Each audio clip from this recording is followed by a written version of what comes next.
C'est le premier été aussi compliqué pour Claire Aminot, installée depuis 11 ans sur 3 hectares dans les Deux-Sèvres. Ces choux, toutes espèces confondues, sont attaqués par les pucerons, mais aussi par le soleil. Claire a donc dû replanter. Alors déjà, les plants n'étaient pas bien développés et du coup, l'attaque des altises et la sécheresse pendant plusieurs jours, les plants crevaient. Du coup, j'ai racheté d'autres plants, donc au moins pour 400 €. À cause d'un printemps froid et pluvieux et des fortes chaleurs de cet été, les choux n'ont pas été les seuls à souffrir. D'autres légumes ont du mal à se développer.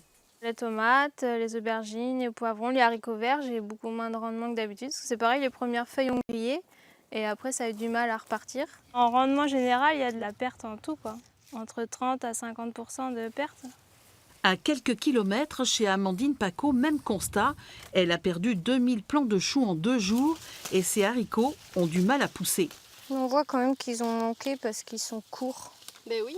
Consciente que le maraîchage n'est pas à la fête cette année, Amandine, récente élue de la Chambre d'agriculture des Deux-Sèvres, a décidé d'entamer une démarche en reconnaissance de calamité agricole. Une première dans le département.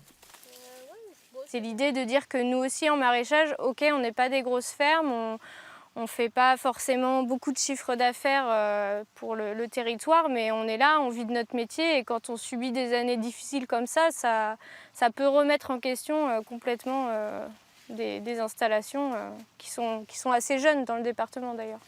Les 80 maraîchers des Deux-Sèvres vont devoir évaluer les dégâts, sachant qu'il faut au moins 30% de pertes pour prétendre aux aides.